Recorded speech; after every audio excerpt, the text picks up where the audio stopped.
പാലക്കാട് പുതുശ്ശേരിയിലെ സുരഭി നഗറിൽ നിന്ന് ഇക്കഴിഞ്ഞ ദിവസം എന്ന വാർത്ത കേട്ട് നമ്മളെല്ലാം നന്നായൊന്ന് ഞെട്ടി.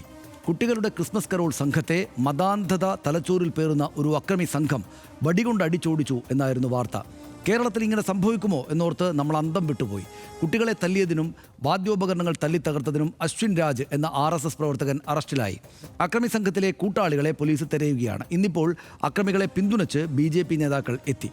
കുട്ടികൾ മാന്യമായല്ല, മദ്യപിച്ചിട്ടാണ് കരോളിനിറങ്ങിയത് എന്നെല്ലാമാണ് പരിഹാസ്യമായ പ്രതിരോധം.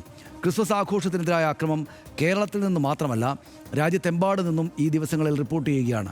ക്രിസ്മസ് ഭാരതീയമല്ലെന്നും അതുകൊണ്ട് ആഘോഷിക്കാൻ പാടില്ല എന്നുമാണ് തീവ്ര ഹിന്ദുത്വ സംഘടനകളുടെ ഭീഷണി. പാലക്കാട് പുതുശ്ശേരിയിൽ കരോൾ സംഘത്തിന് നേരെയുണ്ടായ ആക്രമണത്തിൽ കരോൾ സംഘത്തിലെ കുട്ടികളെ അധിക്ഷേപിക്കുകയാണ് BJP നേതാക്കൾ ചെയ്തത്. മാന്യമല്ലാത്ത രീതിയിൽ കരോൾ നടത്തിയാൽ പ്രതികരണവും അടിയും നേരിടേണ്ടി വരുമെന്ന് ഷോൺ ജോർജ് കടത്തി പറഞ്ഞു. പള്ളി അറിഞ്ഞ് കരോൾ നടത്തണമെന്ന് നിർബന്ധമില്ല, പക്ഷെ നടത്തുന്ന കരോൾ മാന്യമായിരിക്കണം. അല്ല അടി മാന്യമായിരുന്നില്ല. നാട്ടുകാർക്ക് പ്രശ്നം ഉണ്ടാക്കുന്ന രീതിയിൽ, നാട്ടുകാരെ പ്രൊവോക്ക് ചെയ്യുന്ന രീതിയിൽ അത്തരത്തിലൊരു കരോളാണ് അവിടെ നടന്നതെന്നാണ് എനിക്കറിയാൻ കഴിഞ്ഞത്. കള്ളു കുടിച്ചിട്ട് നാട്ടുകാരുടെ മുഖത്ത് കയറുന്ന കരോൾ ഉണ്ടെന്ന് ആ ജയിലിൽ കയറുന്ന വീട്ടുകാർ തന്നെ പ്രശ്നം ഉണ്ടാക്കുമല്ലോ. മദ്യപിച്ചാണ് കുട്ടികൾ കരോൾ നടത്തിയത് എന്ന് C. കൃഷ്ണകുമാർ പറഞ്ഞു. മനഃപൂർവ്വം സംഘർഷമുണ്ടാക്കാനാണ് ശ്രമിച്ചത് എന്നും കൃഷ്ണകുമാർ പറഞ്ഞു. കരോൾ എന്നൊക്കെ പറഞ്ഞാൽ കുറച്ച് ഭക്തിപൂർവ്വം ആത്മീയ ഇതോട് കൂടിയിട്ട് ചെയ്യേണ്ട കാര്യമാണ്. CPIM-ന്റെ ഏരിയ കമ്മിറ്റിയുടെ ബാൻഡ് സെറ്റുമായിട്ട് പോകുന്ന ആളുകളെ കരോൾ സംഘമായിട്ടാണോ പറയേണ്ടത്? ഞാൻ പറയുന്നത് ആ പോയ സംഘം മദ്യപിച്ചിട്ട് അവിടേക്ക് ബോധപൂർവം സംഘർഷമുണ്ടാക്കാനായിട്ട് CPM-ന്റെ ക്രിമിനൽ സംഘം പോയതാ. ചോദ്യങ്ങൾ ഉയർന്നതോടെ കൃഷ്ണകുമാർ മലക്കം പറഞ്ഞു. പൊതുവായി പറഞ്ഞതാണ് എന്ന് പിന്നീട് കൃഷ്ണകുമാർ വിശദീകരിക്കാൻ ശ്രമിച്ചു. ഞാൻ ഈ പോയ ആളുകളല്ല പറഞ്ഞ് മദ്യപിച്ച് കരോളിന്റെ പേരിൽ പോകുന്നത് മുഴുവൻ അംഗീകരിക്കാൻ കഴിയില്ല എന്നാ പറഞ്ഞത്. അതാ പറഞ്ഞത്. നിങ്ങള് വാക്കുകൾക്കിടയിൽ നിങ്ങളുടെ വാദങ്ങൾ പൊളിഞ്ഞു വീണു. നിങ്ങൾ കെട്ടിച്ചമച്ച് കൊണ്ടുവരാൻ സുഹൃത്തെ, നിങ്ങൾ ഇന്നലെ ഞങ്ങൾക്ക് തലയിൽ വെച്ച് തരാൻ നോക്കിയ സാധനം ഇന്ന് രാവിലെ 9 മണിയോട്ട് നിങ്ങൾ പോയി കാത്തിരുന്നിട്ട് എടുത്ത ബൈറ്റ് എടുക്കാൻ വേണ്ടി പോയി കാത്തിരുന്ന കാര്യമൊക്കെ ഞങ്ങൾക്കറിയാം. അത് പൊളിഞ്ഞതിന്റെ വിഷമം ഇവിടെ തീർക്കണ്ട. പക്ഷേ ഇതാണ്, അപ്പോൾ ഇതിനകത്ത് വേറെ പ്രത്യേകിച്ച് ഡാറ്റ ഒന്നും കൊടുക്കണ്ടല്ലോ, ആൾക്കാർക്ക് കണ്ടാൽ അറിയാം. അതായത് ഇതിപ്പോൾ ഈ ക്രിസ്മസിനോട് മാത്രമാണ് ഈ പ്രശ്നമൊക്കെ ഉള്ളത് എന്ന് വിചാരിക്കണ്ട. പണ്ട് ഓണം തന്നെ വാമന ജയന്തിയായിട്ട് ആഘോഷിക്കാൻ BJP-ക്കാർ ശ്രമിച്ചിരുന്നു. അതിപ്പം കേരളത്തിൽ രാജ്യത്ത് എല്ലായിടത്തുമായിട്ട് ക്രിസ്മസിനെതിരെ ഇങ്ങനെ വലിയ പ്രതിഷേധം, ക്രിസ്മസിനെ അങ്ങ് ഇല്ലാതാക്കി കളയാമെന്നാണ്. ഓണത്തോട് കളിച്ച് തോറ്റുപോയി. ഓണം ഇപ്പം അങ്ങനെ പറയാറില്ല, വാമന ജയന്തിയാണെന്ന് അങ്ങനെ പറയാറില്ല. പക്ഷേ ഇത് ഈ കുട്ടികളുടെ കാര്യം പറഞ്ഞപ്പോഴാണ് കൃഷ്ണകുമാർ മലക്കം പറഞ്ഞത്. അതായത് ആ കുട്ടികളെ കണ്ടു കഴിഞ്ഞാൽ അവർ പച്ചവെള്ളമായി കുടിക്കുമെന്ന് കണ്ടാറേ, ചെറിയ കുട്ടികളാണ്. അവരെക്കുറിച്ചാണ് പറയുന്നത് മദ്യപിച്ചിട്ടാണ് കരോള് നടത്തിയത്. അതെ, ഇതിനകത്ത് സനീഷ് ഏറ്റവും ഗൗരവമുള്ള ദൃശ്യങ്ങൾ കഴിഞ്ഞ ദിവസങ്ങളിലൂടെ പ്രചരിച്ചത് നമ്മുടെ ഈ RDX-ൽ ഉൾപ്പെടുത്തിയിട്ടില്ല. അത് ഒരു വീഴ്ചയാണ്. അതുകൂടി കണ്ടാലാണ് ഇതിൻ്റെ ഒരു ഭീകരത എന്താണെന്ന് മനസ്സിലാകൂ. കാരണം ഇതുപോലൊരു പ്രാർത്ഥനാലയത്തിൽ ഒരു പള്ളിയിലച്ഛനെ, ഒരു ഫാദറിനെ പിടിച്ചു നിർത്തിയിട്ട് ഒരു സംഘപരിവാർ പ്രവർത്തകൻ ഇങ്ങനെ എങ്ങനെയാണ് യേശുക്രിസ്തു ജനിച്ചത് എന്ന് നിങ്ങൾ വിശദീകരിച്ചു എന്ന് പറഞ്ഞ് ഭീഷണിപ്പെടുത്തുന്നു. അതിനുശേഷം അവിടെ ആ ദൃശ്യങ്ങൾ കണ്ടാൽ തന്നെ നമുക്ക് എത്രയോ ഭീകരമാണ് അവസ്ഥ രാജ്യത്തേത് എന്ന് തോന്നിപ്പോവും. അവരുടെ പ്രാർത്ഥനാലയത്തിൽ കയറി, പള്ളിയിൽ കയറിയിട്ടാണ് ഈ ഭീഷണി മുഴക്കുന്നത്. ആ ദൃശ്യങ്ങൾ ഇപ്പോൾ വൈറലാണ്. അത് നമ്മളുടെ ഈ RDX-ൽ ആദ്യഘട്ടത്തിൽ ഉൾപ്പെടുത്താൻ പറ്റിയിട്ടില്ല. പക്ഷേ ആ മട്ടിൽ രാജ്യത്തെമ്പാടും സംഭവിക്കുന്നു എന്നുള്ളതാണ്. ഈ വഴിയോരത്ത് പാവപ്പെട്ട ആളുകൾ മുഖംമൂടിയൊക്കെ, ഈ പറഞ്ഞ ക്രിസ്മസ് പാപ്പയുടെ മുഖംമൂടിയൊക്കെ വിറ്റ് നിൽക്കുന്ന ആളുകളെയാണ് സംഘപരിവാർ പ്രവർത്തകർ, ചിലപ്പോൾ എല്ലാവരും പ്രവർത്തകർ തന്നെ ആയിക്കൊള്ളണമെന്നില്ല, കഴിഞ്ഞ ദിവസം നമ്മൾ പറഞ്ഞ പോലെ ഇവിടെ ആൾക്കൂട്ട കൊലപാതകത്തിന് നേതൃത്വം കൊടുത്തവരെ പോലെ ഇത്തരം പ്രചാരണങ്ങളിൽ വീണുപോകുന്ന ആളുകൾ കൂടിയായിരിക്കാം. അതായത് രാജ്യത്തെ ന്യൂനപക്ഷമാണ് ക്രൈസ്തവർ എന്നുള്ള കാര്യത്തിൽ സംശയമൊന്നുമില്ലല്ലോ. കാരണം കേരളത്തിൽ നിന്ന് നോക്കുമ്പോൾ ഇവിടെ ക്രൈസ്തവർ അത്യാവശ്യം പരിഗണനീയമായ, അല്ലെങ്കിൽ നമുക്ക് വിസിബിളാണ് അവരുടെ പ്രാതിനിധ്യം എന്നുള്ളത്. അങ്ങനെയല്ല ഇന്ത്യയുടെ ഒരു പൊതു അവസ്ഥ. അങ്ങനെയുള്ളപ്പോഴാണ് ഇത്തരത്തിൽ ക്രൂരമായ ആക്രമണം ഇവർക്ക് നേരെ ഉണ്ടാവുന്നത് എന്നതുകൂടിയാണ്. കേരളത്തിൽ ഇത് വലിയ പാഠമാണ്, ആ കാര്യത്തിൽ സംശയമൊന്നുമില്ല. കേരളത്തിന് വെളിയിൽ നടക്കുന്ന ഇത്തരം അതിക്രമങ്ങളൊന്നും കേരളത്തിലെ വലിയൊരു വിഭാഗം വരുന്ന ക്രൈസ്തവ സമൂഹത്തിനിടയിൽ ഈ മട്ടിലൊന്നും അങ്ങനെ അവരുടെ ഉള്ളിലേക്ക് കടന്നു കയറാറില്ല. കാരണം എന്താണെന്ന് വെച്ച് കഴിഞ്ഞാൽ അവിടെ കുറേ പാസ്റ്റർമാർ അവിടെ പോയിട്ട് പ്രൊട്ടസ്റ്റൻ്റ് വിഭാഗക്കാരുടെ ചില വിശ്വാസ പ്രചാരണ പരിപാടികളൊക്കെ ആയിട്ട് പോവുകയാണ്, ആവശ്യമില്ലാത്തടത്ത് ചെന്ന് കയറിയിരിക്കുകയാണെന്ന് പറയുന്ന കത്തോലിക്കരായ ആളുകളെ എനിക്കറിയാം. അതുകൊണ്ടാണ് ഞാൻ പറയുന്നത്, ഇവിടെയുള്ള ആളുകൾക്ക് അതത്ര ഗൗരവത്തോടെയല്ല അവർ കാണുന്നതെങ്കിലും ഇതിപ്പോൾ കേരളത്തിലും സംഭവിക്കുന്നത് ആണ് എന്നുള്ളത് കൂടുതൽ വ്യക്തതയോടെ മനസ്സിലാക്കുകയാണല്ലോ. ആത്യന്തികമായി ഇതിപ്പോൾ ഇവർ ഷോൺ ജോർജൊക്കെ പറയുന്നത് കേട്ടാൽ പള്ളി അറിഞ്ഞു വേണ്ടേ പോകാൻ എന്നൊക്കെയുള്ള ചില ചോദ്യങ്ങൾ കണ്ടു. കേരളത്തിൽ അങ്ങനെയാണോ കരോൾ നടക്കുന്നത്? കേരളത്തിൽ നിന്ന് ലോകത്തെങ്ങും അങ്ങനെയല്ല കരോൾ നടക്കുന്നത്. എല്ലാ ഇടവകയിൽ നിന്ന് വിളിച്ചു പറയുന്ന കരോൾ മാത്രമല്ല പോവുക. പിള്ളേരെല്ലാവരും ഓരോ ചെറിയ കരോൾ, ഒരു ഡ്രമ്മൊക്കെ എടുത്തിട്ട് കരോൾ ആയിട്ട് ഇറങ്ങും. നമ്മളിവിടെ ഓഫീസിൽ ക്രിസ്മസ് ആഘോഷം നടത്തുമ്പോൾ കരോൾ പാടണമെങ്കിൽ പള്ളിയിൽ നിന്ന് പേപ്പർ വേണോ? അതാണ് നമ്മളിവിടെ ആഘോഷം നടത്തിയില്ലേ. അത് മാത്രമല്ല, ഈ നമ്മുടെ ഈ വിഷുവിന് കണിയായിട്ട് വരുന്നതെല്ലാം ഏതെങ്കിലും ക്ഷേത്രത്തിൽ നിന്ന് മാത്രം വരുന്നതാണോ? കുറച്ച് പിള്ളേരൊരു സ്ഥലത്ത് സംഘടിക്കും, അവരെല്ലാം കൂടെ ഈ രീതിയിലുള്ള പരിപാടി ചെയ്യും. ഇതല്ല എല്ലാ സ്ഥലത്തും നടന്നു വരുന്ന കാര്യമാണ്. അതെല്ലാവരും വളരെ സഹൃദയത്വത്തോടെ കാണുകയും അങ്ങനെ അതിനെ പരിഗണിക്കുകയും ചെയ്യുന്നത്. എൻ്റെ നാട്ടിലൊക്കെ മുമ്പൊക്കെ ഈ പള്ളിയിൽ നിന്ന് വരുന്ന കരോൾ അത് വരും. ആ കരോൾ എല്ലാ വീടുകളിലും പോകുമായിരുന്നു. കഴിഞ്ഞ കുറേ കാലമായിട്ട് ഇടവാംഗങ്ങളുടെ വീടുകളിൽ മാത്രമാണ് പോവുക. എൻ്റെ വീട്ടിൽ വരാറുണ്ട് കേട്ടോ. പക്ഷേ അങ്ങനെ എല്ലാ വീടുകളിലും പോകുന്നത് കാണാറില്ല. പക്ഷേ അവിടെ ക്ലബിൻ്റെ കരോൾ വേറെ നടക്കാറുണ്ട്.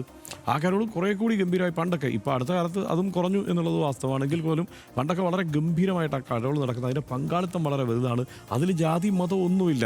അതിൽ സന്തോഷം മാത്രമാണ് ആകപ്പാടെ ഉള്ളത്. സന്തോഷവും ആഘോഷവും മാത്രമുള്ളതാണ് ഈ കരോളും ഒക്കെ. അതിനെയാണ് ഈ പറയുന്നത് പോലെ ടോർപിഡോ വയ്ക്കാനായിട്ട് ഇവർ ശ്രമിക്കുന്നത് എന്നുള്ളതാണ് സങ്കടകരം. നേരത്തെ സനീഷ് സൂചിപ്പിച്ചതുപോലെ ഈ ഓണം വാമന ജയന്തിയാണെന്ന് പറഞ്ഞതുപോലെ ഇതിപ്പോൾ വാജ്പേയി ജയന്തിയായിട്ട് വേണം ആഘോഷിക്കാൻ എന്നുള്ള മട്ടിലാണ്. അതായത് ക്രിസ്മസ് ആയിട്ടല്ല, വാജ്പേയി ജയന്തിയായി ആഘോഷിക്കണം എന്നുള്ളതാണ് യോഗി ആദിത്യനാഥിൻ്റെ ആവശ്യം. ഇത് ഇവിടെ കേരളത്തിലൊക്കെ ഈ കാസ എന്ന പേരിൽ ക്രിസംഖികൾ ആയിട്ടുള്ള കുറച്ച് ആളുകളൊക്കെ വ്യാപകമായി ഈ വർഗീയ വിദ്വേഷം പ്രചരിപ്പിക്കുന്നതിൽ വളരെ മുൻനിരയിലാണ്. ഈ കാര്യത്തിന് പോലും അവർ ന്യായം കണ്ടെത്തും. പക്ഷേ ഷോൺ ജോർജൊക്കെ കണ്ടെത്തിയതുപോലെയുള്ള എന്തെങ്കിലും ഒരു ന്യായം ഇവിടുത്തെ കാസ കീസ കക്ഷികൾ കണ്ടെത്തും എന്നുള്ള കാര്യത്തിൽ സംശയമൊന്നുമില്ല. അവർക്ക് ഇത് ഈ കാണുന്ന ഈ എന്താണ് ഈ മനുഷ്യൻ ഏകോദര സഹോദരങ്ങളെ പോലെ എല്ലാ ആഘോഷങ്ങളും ഒരുമിച്ച് ആഘോഷിക്കുന്നത് കാണുന്നത് സഹിക്കില്ല. അവരും ഈ സോഷ്യൽ എഞ്ചിനീയറിങ്ങിൻ്റെ ഭാഗമാണ്, സംഘപരിവാറിൻ്റെ ഒരു സോഷ്യൽ എഞ്ചിനീയറിങ്ങിൻ്റെ ഭാഗമാണ് എന്ന് തന്നെ ഈ ഘട്ടത്തിൽ നമുക്ക് വിശ്വസിക്കാൻ തരമുള്ളൂ. ഇവർ ഇപ്പോൾ RSS അത് ശ്രമിക്കുന്നു എന്നുള്ളത്, അല്ലെങ്കിൽ RSS നേരിട്ടത് ശ്രമിക്കുന്നു എന്ന് നമുക്ക് പറയാനും കഴിയില്ല. പക്ഷേ എന്നാൽ എല്ലാം അറിയാതെയല്ല ഇത് നടക്കുന്നത്. ഓർഗനൈസർ ശ്രദ്ധിച്ചിട്ടുണ്ടോ? നമ്മൾ ഈ ഓരോ സീസൺ അനുസരിച്ച് വനിത പോലെയുള്ള മാസികകൾ നമ്മൾ നോക്കിക്കഴിഞ്ഞാൽ ക്രിസ്മസ് സീസണിൽ ക്രിസ്മസ് സ്റ്റോറി, അല്ലാത്ത സീസണിൽ അല്ലാത്ത സ്റ്റോറിയൊക്കെ ഇങ്ങനെ അതിൻ്റെ ഞാൻ അച്ചടിച്ചു വരുന്നതിനെ ഒരു ഉദാഹരണമാക്കി പറയുകയാണ് കേട്ടോ. ചില രോഗങ്ങൾക്കൊരു സീസൺ, അങ്ങനെയൊക്കെയുള്ളതെല്ലാം കൃത്യമായിട്ട് വരുമല്ലോ. ആ മട്ടിലാണ് ക്രിസ്മസ് ആകുമ്പോൾ ഓർഗനൈസർ തീർച്ചയായും ക്രിസ്ത്യാനികൾക്കെതിരെ ഒരു ലേഖനം എഴുതിയിരിക്കും, അല്ലെങ്കിൽ മതപരിവർത്തനത്തിനെതിരെ ഓർഗനൈസറിൽ ഒരു ലേഖനം വരും. അതെന്താണ്, അതിൽ നിന്നൊരു വിടുതൽ ഇല്ല. അതായത് അതിൻ്റെ അടിത്തറ എന്ന് പറയുന്നത്, ആശയ അടിത്തറ എന്ന് പറയുന്നത് ഈ പറയുന്ന ആഭ്യന്തര ശത്രുക്കൾ എന്ന് അവർ തന്നെ കണക്കാക്കുന്ന ഈ ക്രിസ്ത്യാനികളെയും മുസ്ലിങ്ങളെയും കമ്മ്യൂണിസ്റ്റുകളെയും ഒക്കെ എതിർക്കാനുള്ളത് തന്നെയാണ് ആ ആശയ അടിത്തറ എന്ന് പറയുന്നത്. അപ്പോൾ അത് സംഭവിച്ചുകൊണ്ടേയിരിക്കും. അപ്പോൾ അതങ്ങനെയാണെന്ന് തിരിച്ചറിയണം. അതിന് പോയി വീണു കൊടുക്കുകയോ അതിനൊപ്പം നിന്ന് കണ്ട് കുഴപ്പമുണ്ടാക്കുകയോ ചെയ്യുകയല്ല ബാക്കിയുള്ളത് ചെയ്യേണ്ടത്. അതൊക്കെ അവരുടെ പരിപാടി, അവരങ്ങനെ നടന്നോട്ടെ. അവർ ഇനിയിപ്പം ബാലഗോകുലത്തിൻ്റെ പരിപാടികളൊക്കെ നടക്കട്ടെ, അതും നമ്മൾ സന്തോഷത്തോടെ കണ്ടാസ്വദിക്കാം. ഇപ്പുറത്ത് ആ നിലയ്ക്ക് അതിനെ ആക്രമിക്കാൻ അങ്ങോട്ട് പോകേണ്ടതില്ല, ഇതിനെ ആക്രമിക്കാൻ ഇങ്ങോട്ട് വരുന്നതിനെ ആ നിലയ്ക്ക് കണ്ട് തിരിച്ചറിഞ്ഞ് ചെറുക്കുകയാണ് വേണ്ടത്. പക്ഷേ ഇപ്പോൾ എനിക്ക് വളരെ രസകരമായി തോന്നിയത്, കഴിഞ്ഞ ദിവസം പാമ്പ്ലാനി പിതാവിൻ്റെ ഒരു കമൻറ്റ് കണ്ടു. ഞങ്ങൾക്ക് ചെറിയൊരു അബദ്ധം പറ്റിയിരുന്നു.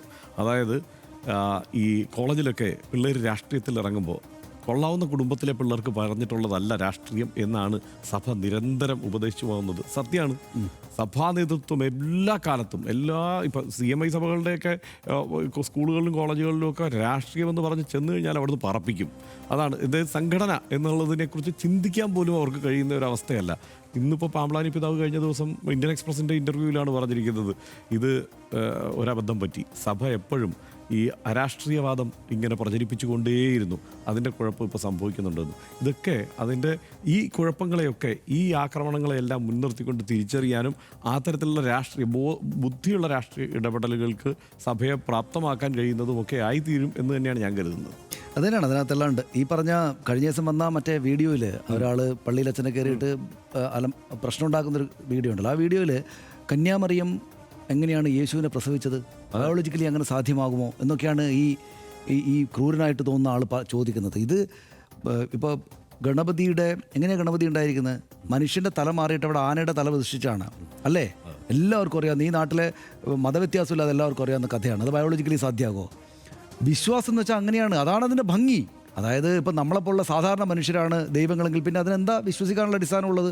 നമ്മളെപ്പോലുള്ള സാധാരണ മനുഷ്യരാണെങ്കിൽ ദൈവത്തിൽ എന്താ വിശ്വസിക്കാനുള്ളത്? ഇല്ല. ദൈവത്തിൻ്റെ ഈ സവിശേഷതകളാണ് ദൈവത്തെ വിശ്വസിപ്പിക്കാനായിട്ട് പ്രേരിപ്പിക്കുന്നത്. ആ കഥകളുടെ മനോഹാരിതയും വലുപ്പമാണ് അതിനെ നിശ്ചയിക്കുന്നത്. അപ്പോൾ ബയോളജിക്കലി പോസിബിളായിട്ടുള്ള കാര്യങ്ങൾ മാത്രമേ വിശ്വാസത്തിൽ പാടുള്ളൂ എന്ന് ഒരു ഹിന്ദുത്വക്കാരൻ വന്ന് പറഞ്ഞ ജനനം മുതൽ ഇപ്പൊ ഗണപതി നോക്കണ്ട, അല്ല, ജനനം മുതലെല്ലാം നമ്മുടെ പുരാണങ്ങൾ ഇപ്പോൾ ഇദ്ദേഹം ചോദിക്കുന്നത് കേട്ടാൽ യേശുവിൻ്റെ കാര്യത്തിൽ ഈ ഒരു 1-2 കാര്യങ്ങൾ മാത്രമേ ഉണ്ടാവും. ഇങ്ങനെ എന്താണ് ഇത് ബയോളജിക്കലി പോസിബിൾ ആണോ എന്ന് ചോദിക്കുന്നത്. നമ്മുടെ ഈ ഹിന്ദു പുരാണങ്ങളുടെ പാരാവാരത്തിലേക്ക് കൂളിയിട്ട് കഴിഞ്ഞാൽ നമുക്ക് മുങ്ങിത്തപ്പിയെടുക്കുന്ന മുഴുവൻ ചാക്കുകൾ കണക്കിനകത്ത് അകത്ത് അത്തരം കഥകളുണ്ടാകും. അപ്പോൾ അത് വിശ്വാസത്തിൽ അതൊക്കെ പോസിബിളാണ്. വിശ്വാസം എന്ന് വെച്ചാൽ അത് തന്നെയാണ്. കാരണം അങ്ങനെ അസാധാരണമായ വിധത്തിലുള്ള കഥകൾ ഉണ്ടാകുമ്പോഴേ അതിനകത്ത് വലുപ്പം ഉണ്ടാകുന്നുള്ളൂ. അല്ലാണ്ട് സാധാരണ നമ്മൾ ചായ കുടിച്ചു പോകുന്ന സാധാരണ മനുഷ്യരെ പോലുള്ള ആളുകളായി കഴിഞ്ഞാൽ എങ്ങനെയാണ്? അപ്പോൾ അസാധാരണമായ കഥകളാണ് മതങ്ങൾ ഉണ്ടാക്കുന്നത്. അപ്പോൾ അതിൻ്റെ ആരാധനക്കാണ് അർഹരാകുന്നത്. അങ്ങനെയാണ് യേശുവിൻ്റെ കാര്യം, അങ്ങനെ തന്നെയാണ്. അതുകൊണ്ടാണ് അങ്ങനെയാണ് യേശു നമുക്ക് പ്രിയപ്പെട്ട ആളായിട്ട് മാറുന്നത്. ഇപ്പോൾ ക്രിസ്മസിലേക്ക് വന്നു കഴിഞ്ഞാൽ നമുക്കിത് എന്ത് മതമായാലും എന്താണ്, എന്ത് കഥയായാലും എന്താണ്, വിശ്വസിക്കുന്ന ആളിൽ വിശ്വസിക്കാം. നമുക്കിത് ആഘോഷിക്കാനുള്ളൊരു കാര്യമാണ്. ഞാൻ കോട്ടയത്ത് സ്കൂൾ ഓഫ് ലെറ്റേഴ്സിൽ പഠിക്കാൻ പോയപ്പോഴാണ് ആദ്യമായിട്ട് ഈ കരോളിൻ്റെയും ക്രിസ്മസ് ആഘോഷത്തിൻ്റെ ഒക്കെ വലിയ ഭാഗമാകുന്നത്. ഞങ്ങളുടെ നാട്ടിൽ അങ്ങനെ ഒരു ക്രിസ്മസ് ഞങ്ങളുടെ ജീവിതത്തിൻ്റെ ഒരു വലിയ ഭാഗമല്ല ആ കാലത്ത്. അപ്പോൾ ഞാനൊരു MA പഠിക്കാൻ പോകുമ്പോൾ ഇതിൻ്റെ വളരെ ഗംഭീരമായിട്ടുള്ള തണുപ്പ്, ഡിസംബറിൻ്റെ തണുപ്പ്, രാത്രിയിലെ ഈ പാട്ടും പാടികളെ യാത്ര, ഈ പാട്ടിൻ്റെ അതിമനോഹരമായിട്ടുള്ള വരികൾ, അതിൻ്റെ താളം, എന്തൊരു ഭംഗിയുള്ള കാര്യങ്ങളാണ്. അപ്പോൾ അതിൻ്റെ ആ ഭംഗിയാണ് നിഷേധിക്കുന്നത്. ഇപ്പോൾ പല സ്കൂളുകളും RSSൻ്റെ ഒക്കെ മേൽനോട്ടത്തിലുള്ള പല സ്കൂളുകളും ക്രിസ്മസ് ആഘോഷിക്കേണ്ട എന്ന് വെച്ചിരിക്കുകയാണ് അത്രേ. ഈ കുട്ടികൾ നന്നായിട്ട് പഠിക്കുന്ന ഈ കുട്ടികൾ RSSകാരായിട്ടുള്ള ആളുകളുടെയും അവരോട് ആഭിമുഖ്യമുള്ള ആളുകളുടെയും ഒരുപക്ഷെ അങ്ങനെ അല്ലാത്ത ആളുകളുടെയും ആ സ്കൂളിലേക്ക് പറഞ്ഞേക്കുന്ന കുട്ടികൾ നാളെ വിദേശ രാജ്യങ്ങളിലേക്ക്, യൂറോപ്പിലേക്ക് വലിയ ജോലികളൊക്കെ ആയിട്ട് പോകുമ്പോൾ അവർക്ക് മുന്നിൽ ഈ ക്രിസ്മസ് അതിൻ്റെ മുഴുവൻ നിറങ്ങളോടെ എങ്ങനെ ആഘോഷിക്കപ്പെടുമ്പോൾ അവർ എത്ര മനസ്കരായിട്ട് നിൽക്കേണ്ടി വരുമെന്ന് ആലോചിച്ച് നോക്കൂ. അവരുടെ കുട്ടിക്കാലത്തിൻ്റെ ആ നിറമുണ്ടാവില്ലല്ലോ. എനിക്കിപ്പോഴും ആലോചിക്കുമ്പോൾ പോലും എനിക്ക് കോട്ടയത്തെ എൻ്റെ ആ കരോള് പാടിയിട്ട് പല സ്ഥലങ്ങളിലേക്കായിട്ട് നടക്കുന്നത് എനിക്ക് ഓർമ്മ വരികയാണ്. ഞങ്ങളുടെ വൈസ് ചാൻസലറുടെ വീട്ടിലേക്കൊക്കെ ഈ പാട്ടും പാടിയിട്ട് കരോളായിട്ട് പോകുമായിരുന്നു. അപ്പോൾ ഞാൻ പറയുന്ന ആ ആഘോഷത്തിൽ നിന്ന് ആളുകൾ മാറ്റിക്കളയുകയാണ് ചെയ്യുന്നത്. തപാൽ വകുപ്പ് പിന്നെ ആഘോഷം നടത്താൻ തീരുമാനിച്ചു തിരുവനന്തപുരത്ത്. അപ്പോൾ ഗണഗീതം പാടണമെന്ന് പറഞ്ഞു. ഗണഗീതത്തോട് ബഹുമാനമുള്ള ആളുകൾ പറയോ? അപ്പോൾ ഗണഗീതം പാടുന്ന പറഞ്ഞപ്പോൾ എന്നാൽ പിന്നെ പരിപാടിയെ വേണ്ടെന്ന് വെച്ചിട്ട് തപാൽ വകുപ്പ് പരിപാടി നിർത്തി പോയി കളഞ്ഞു. ഇപ്പോൾ ഇതൊക്കെ ഒരു വളരെ കഷ്ടമാണ് എന്ന് മാത്രമേ പറയുള്ളൂ. ഇപ്പോൾ നമ്മൾ എന്താണ് പെരുന്നാൾ ആഘോഷിക്കുന്നു, അമ്പലങ്ങളിലെ ഉത്സവങ്ങൾ ആഘോഷിക്കുന്നു, ക്രിസ്മസ് ആഘോഷിക്കുന്നു. ഇതൊക്കെ ഈ നാട്ടിൻ്റെ ആകപ്പാടുള്ള സ്വത്തല്ലേ? നമ്മളെ ഈ രാജ്യം എന്ന് വെച്ചാൽ എന്താണ്? ഇതെല്ലാം ഉള്ളൊരു രാജ്യമല്ലേ? മനോഹരമായിട്ടുള്ളൊരു രാജ്യമല്ലേ? എല്ലാം ഞങ്ങളുടെ നാട്ടിലുണ്ട്. ക്രിസ്മസ് ഉണ്ട്, ഓണമുണ്ട്, പെരുന്നാളുണ്ട്, അമ്പലങ്ങളിലെ ഉത്സവങ്ങളുണ്ട്, പള്ളികളിലെ ഉത്സവങ്ങളുണ്ട്. എന്ന് വെച്ചാൽ എന്തൊരു മനോഹരമായുള്ള കാര്യമാണ്. എല്ലാത്തിനും നമുക്ക് ഈ ഒരു 2-3 മാസം അല്ലെങ്കിൽ 3-4 മാസം കൂടുമ്പോൾ ഓരോരോ ഉത്സവങ്ങളിങ്ങനെ വരികയാണ്. അതിനകത്തൊക്കെ പങ്കെടുക്കാൻ നമ്മളെ കുട്ടികളെ പോയിട്ട് കരോളൊക്കെ പാടി ഒന്ന് ഗംഭീരമായിട്ട് വരൂ കുട്ടികളെ എന്ന് പറയുന്നതിന് പകരം ഇതാണ് ചെയ്തുകൊണ്ടിരിക്കുന്നത്. ഞാൻ UP-യിലാണെങ്കിൽ പറയണ്ട, ആ ദിവസം സ്കൂളിൽ അവധിയില്ല. അവിടെ വാജ്പേയിജിയുടെ ജന്മദിനം, അതായത് വാജ്പേയിജിയുടെ ജന്മദിനമൊക്കെ ആഘോഷിക്കേണ്ടതാണ്. പക്ഷേ ക്രിസ്മസ് എന്ന് വെച്ചാൽ എല്ലാവരുടെയും ഒരു ആദരവോടെ ഒരു സംഗതി ആവേണ്ടതല്ലേ ഹർഷ? അതാണ് അത്. അവർ ആ നിലക്ക് ഇക്കാര്യങ്ങൾ കാണുന്ന ആളുകൾക്ക് ഇത് മനസ്സിലാവുന്നില്ല. ഞാൻ പറയുന്നത് ഇപ്പോൾ RSSും BJPക്കാരും ഒക്കെ ആകെപ്പാടെ ഇത് ചെയ്യുകയാണ് എന്നല്ല. ഇതിപ്പോൾ തന്നെ കണ്ടില്ലേ, കൃഷ്ണകുമാറും മറ്റുമൊക്കെ പറയുന്നത്, ഷോണൊക്കെ പറയുന്നത്. ഇത് ഒറ്റ കാര്യം കൂടി ഞാൻ പറഞ്ഞു നിർത്താം, പെട്ടെന്ന് ഓർമ്മ വന്നപ്പോൾ ഈ പൊളിറ്റിക്സ് എന്ന് വെച്ചാൽ അതിൻ്റെ കോമഡിയാണ് ഈ പ്രദർശിപ്പിച്ചുകൊണ്ടിരിക്കുന്നത്. കഴിഞ്ഞ ദിവസം ഈ BJPയുടെ തന്നെ ഒരു നേതാവ് തിരുവനന്തപുരത്ത് കോർപ്പറേഷനിലേക്ക് സത്യപ്രതിജ്ഞ ചെയ്യുമ്പോൾ പലരും പല കാര്യങ്ങളായിട്ട് സത്യപ്രതിജ്ഞ ചെയ്തു. അതിലൊരു കാര്യം എന്ന് വെച്ചാൽ അതൊക്കെ പോട്ടെ, പിന്നെ ദൈവത്തിൻ്റെ പേരിൽ സത്യപ്രതിജ്ഞ ചെയ്യണം. പക്ഷേ ഇതിനകത്ത് സംസ്കൃതത്തിൽ സത്യപ്രതിജ്ഞ. അപ്പോൾ ഇന്ന് രാവിലെ ആ പേപ്പർ എവിടെയോ കണ്ടു നോക്കുമ്പോൾ മലയാളത്തിൽ എഴുതിയിരിക്കുകയാണ് ഇതി വാർത്താഹാസ്. എനിക്കറിയില്ല, മലയാള അക്ഷരത്തിൽ എഴുതി വെച്ചിരിക്കുകയാണ്, സംസ്കൃതത്തിൽ എഴുതിയിട്ട്. ഇങ്ങനെ ഞാൻ എന്താണ് അത് എനിക്കറിയില്ല. അതൊരു ഫോട്ടോ ഒരു ക്യാമറയിൽ കുടുങ്ങി. അതായത് അപ്പോൾ സംസ്കൃതത്തിൽ പറയുമ്പോൾ സംസ്കൃതം അറിഞ്ഞ് സംസ്കൃതത്തിൽ അതിനുവേണ്ടിയെങ്കിലും സംസ്കൃതം പഠിക്കണ്ടേ? ഞാനിപ്പോൾ നാളെ ഇവിടെ ഹർഷോട് മലയാളത്തിൽ സ്പാനിഷ് എഴുതി വെച്ചിരിക്കുകയാണ്. എനിക്കത് ഉച്ചരിക്കാൻ അറിയില്ല. സ്പാനിഷ് ഉച്ചരിച്ചിട്ട് സനീഷ് ഹർഷനോട് സ്പാനിഷിൽ സംസാരിച്ചു എന്ന് പറഞ്ഞാൽ അങ്ങനെ ഉണ്ടാവും. ഞാൻ മലയാളത്തിൽ എഴുതിയിരിക്കുന്നത്. അപ്പോൾ സംസ്കൃതത്തിനെ സംസ്കൃതമാക്കിയിട്ടാണ് ഇവർ വായിക്കുന്നത്. അപ്പോൾ ഇതൊക്കെ എന്തൊരു കോമഡിയാണ് ഈ രാഷ്ട്രീയത്തിന് എന്ന് തോന്നുന്നതാണ്. അതുപോലുള്ളൊരു കാര്യമാണ് ഇപ്പോൾ ഈ ക്രിസ്മസിൻ്റെ കാര്യത്തിൽ നടക്കുന്നത്. ഇനിയിപ്പോൾ ഞാൻ പറയുന്ന ഇനിയുള്ള ദിവസങ്ങളിലെങ്കിലും ക്രിസ്മസ് ആ വഴിക്ക് പോകട്ടെ എന്ന് വിചാരിക്കുകയാണ് വേണ്ടത്. എല്ലാ മലയാളികളുടെയും ഗൃഹാതുര ഓർമ്മയിലുണ്ടല്ലോ നക്ഷത്ര വിളക്കുകളും പെട്രോമാക്സുകളുമായി പാടവരമ്പ് പകുത്ത് നടന്നു വരുന്ന ആ സ്നേഹ ഗായകരുടെ സംഘത്തെ. ക്രിസ്ത്യൻ വിഭാഗത്തിൽപ്പെടാത്ത നാട്ടുകാർ പോലും പള്ളിയുടെയും ക്ലബിൻ്റെയും കരോൾ സംഘങ്ങളെ കട്ടൻ കാപ്പിയും കപ്പ പുഴുങ്ങിയതുമൊക്കെ ഇലക്കീറിൽ വിളമ്പി സ്വീകരിച്ച ഓർമ്മയാണ് നമ്മുടേത്. ക്രിസ്മസ് നക്ഷത്രം തൂക്കാത്ത ഏത് വീടുണ്ടാകും ഇന്നും കേരളത്തിൽ? ഈ ക്രിസ്മസ് കാലത്ത് ഒരു തവണയെങ്കിലും ക്രിസ്മസ് മധുരം നുണയാത്ത ആരുണ്ട് നമ്മുടെ നാട്ടിൽ? കാലിത്തൊഴുത്തിൽ പിറന്നവൻ ലോകത്തിന് പരിധികളില്ലാത്ത സ്നേഹം പകർന്നു വെച്ച മഹാസന്ദേശമാണ് മനുഷ്യകുലത്തിനാകെ ക്രിസ്മസ് നൽകുന്നത്. ആ സ്നേഹത്തെ നമ്മൾ ഉൾക്കൊണ്ട് ജീവിതത്തിൽ പകർത്തിയത് ഇങ്ങനെയൊക്കെയാണ്. ആ തെളിമയിലും സഹജീവനത്തിൻ്റെ നിർമ്മലതയിലും വിഷം കലക്കാനുള്ള ശ്രമമാണ് ഈ നടക്കുന്നത്. കാസയെന്നും മറ്റും പറഞ്ഞ് വർഗീയതയ്ക്ക് പായയും പരവതാനിയും വിരിച്ചു കൊടുക്കുന്ന കൂട്ടക്കാരും ഇതൊക്കെ കാണുന്നുണ്ടല്ലോ അല്ലേ?